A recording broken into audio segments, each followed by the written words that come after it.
persoalan kurban, saya jujur saja selama di Indonesia masih banyak salah pemahaman terhadap kurban. Dan saya pernah berkata, memang Islam kita di Indonesia Islam keturunan.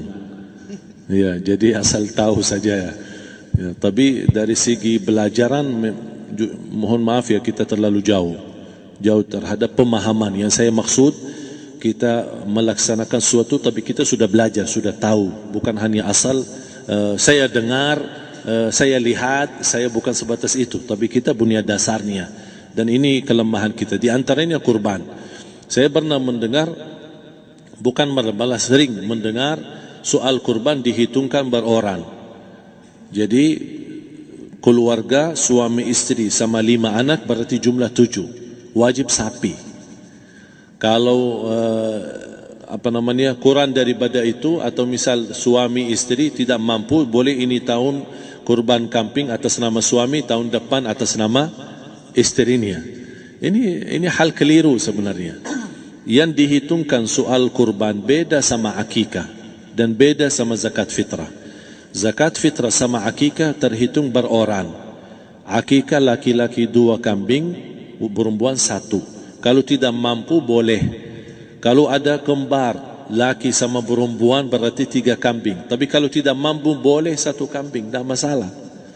Dan tidak ada istilah sekarang saya kurban tapi nanti sisanya seolah-olah ada hutang sama Allah. Sesuai kemampuan kita.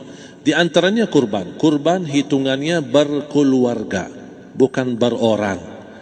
Buktinya Rasulullah SAW dan juga cerita Nabi Ibrahim. Ketika Nabi Ibrahim mau sembelih Nabi Ismail, Allah turunkan apa? Mengganti sembelihan Nabi Ismail dengan ekor kambing dari surga. Berapa ekor kambing? 1. Padahal Nabi Ibrahim punya istri 2 dan anak. Ada istri Siti Hajar dan Sarah. Kemudian anaknya Ismail dan Ishak. Berarti semuanya berapa? 5. Kenapa Allah tidak turunkan 5 ekor kambing? Karena hitungannya memang 1 keluarga. Yang kedua, Rasul sendiri sembelih 2 kambing. Pertama, Bismillah atas nama Muhammad dan keluarga Nabi Muhammad. Padahal kita tahu keluarga Nabi Muhammad SAW termasuk keluarga besar. 11 istri, belum lagi anaknya laki-laki sama perempuan. Ada yang hidup maupun sudah mati, sudah termasuk semua. Yang hidup maupun mati. Yang kedua, Rasul sembelihan yang kedua atas namaku dan umatku. Umatnya berapa miliar? Cuma 1 ekor kambing. Kenapa Rasulullah SAW berkurban atas nama dirinya dan umatnya? Saya mengambil salah satu di sini tanda sayangnya Rasul kepada umatnya. Jadi saya selalu berkata, orang miskin yang tidak mampu berkurban seharusnya bangga di hari kurban, karena Rasul sudah kurbankan duluan atas nama dia. Jadi terima kasih ya Rasulullah, ingatkan kita. Yang kita tidak mampu, Rasul sudah. Bahkan kalau Rasul sudah kurban atas nama umatnya yang tidak mampu, berarti sudah terkabul. Kita aja belum tahu kabul atau tidak kalau kita berkurban. Tapi kalau Rasul sudah terjamin makbul. Oleh sebab itu hitungan kurban itu adalah 1 keluarga. Misal bapa punya istri, punya anak. Itu kalau mampu sapi silahkan. Mampu 1000 sapi silahkan. Kalau soal kemampuan tidak ada masalah. Tapi kalau soal kewajiban, tidak ada wajib lebih daripada 1 ekor kambing. 1 ekor kambing. Misal kalau bapa punya istri 4, misal, cuman ini misal ya. Istrinya 4, setiap istri anaknya 10, berarti jumlah berapa? Anak 40, istri 4, berarti 44, sama bapa 45. Wajib 1 ekor kambing saja, cukup untuk semua ini. Tapi kalau soal mampu, ya silahkan. Mau 1000 kambing boleh, mau 1000 sapi boleh. Tidak ada yang melarang kalau soal kemampuan.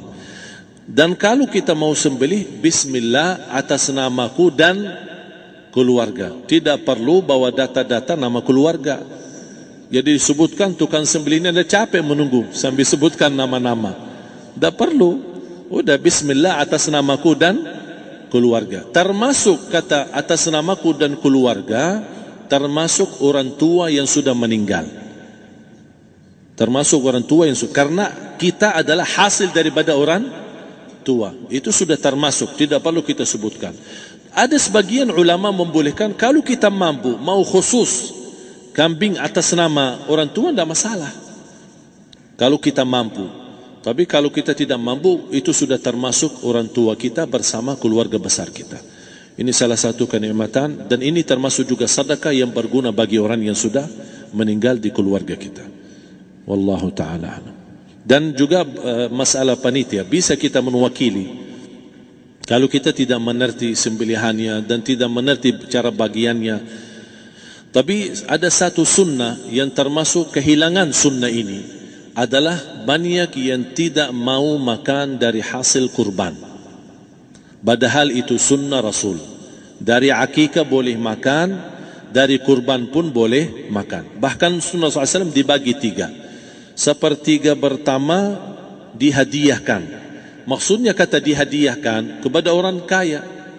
Misal tetangga saya tapi orang kaya, dia bukan miskin, tapi boleh saling hadiah. Karena inti daripada hadiah silaturrahim. Ada keluarga kita termasuk mampu, tapi saya kasih, ini alhamdulillah saya sembelih sapi. Barangkali dia tidak mampu, cuma sembelih kambing. Udah, kita dapat daging kambing, dia dapat daging sapi. Tapi dengan niat hadiah, bukan sedekah. Karena dia bukan orang miskin yang menerima sedekah. Yang sepertiga yang kedua adalah sedekah. Sedekah itu termasuk orang miskin. Yang ketiga, kita makan sendiri. Bahkan Rasulullah SAW selepas Idul Adha, beda sama Idul Fitri. Sebelum Idul Fitri dia makan kurma, meyakinkan batalan puasa.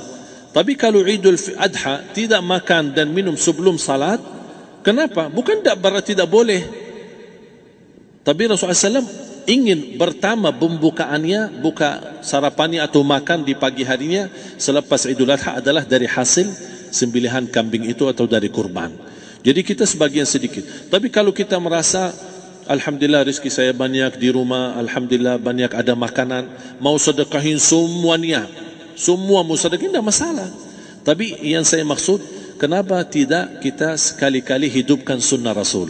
Jadi sebagian, walaupun ada sebagian sedikit lah, buat istilahnya sama sedikit porsi nasi atau apa, karena kita berhak sebagai kita kurbankan lillahi ta'ala, kita berhak menikmati kurban ini yang lillahi ta'ala supaya kita mendapatkan keberkahannya, bukan hanya orang lain. Terus yang kedua ada masalah pembayaran. Kalau kita wakili panitia, boleh kita pesan sama panitia, tolong sedikit dari kurban saya minta buat saya makan. Itu tidak masalah, kita boleh minta. Dan boleh kita wakili, tapi kita tolong ingatkan, tidak boleh pembayaran hasil sembelihan itu dari kulitnya. Ini menjadi salah satu persoalan di Indonesia. Banyak tukang sembelih datang, ketika kita tawarkan untuk sembelih ini, berapa pak? Oh tidak apa-apa, kasih aja kulitnya sama kepalanya. Jangan anda setuju, jangan anda terima. Oh maaf, saya tidak bisa. Bapak berapa ongkos sembelihannya? Kita harus sepakat dulu. Tidak, saya ikhlas, tidak apa-apa, seikhlasnya. Tapi yang penting kepalanya sama kulitnya. Itu aja yang saya minta, yang lain tidak apa-apa. Tidak boleh. Tidak boleh. Kenapa? Karena ini kurban. Kata kurban berarti lillahi ta'ala, bukan untuk jual beli. Kalau kita sudah bayar dari bagian kurban, berarti bukan lillahi ta'ala. Harus kita jaga amalan itu. Tapi bagaimana cara jalan keluarnya? Kita harus sepakat, ijab kabul.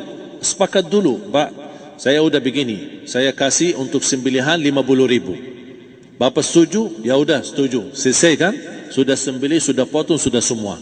Lepas ini semua kita kasih ongkos 50.000 ongkos sembelihannya. Habis itu, Pak, kulitnya sama kepala hadiah buat Bapak. Itu dah apa-apa, dah masalah. Tapi bukan untuk bayar sembelihan. Faham maksud saya? Harus dibedakan supaya jangan sampai amalan kita kurban habis biaya, habis ini malah tidak diterima karena sudah kita bayar sebagian daripada kurban. Saya silahkan bayar apa yang kita sepakati, mau hadiahkan kepada dia karena kita tidak bisa guna. Buat apa yang kita mau gunain kulitnya? Tidak bisa. Tapi mereka buat mereka lebih berguna, oleh karena itu kita bisa hadiahkan untuk mereka. Bahkan kita bisa juga kasih daging untuk mereka bisa menikmati sebagai sedekah. Wallahu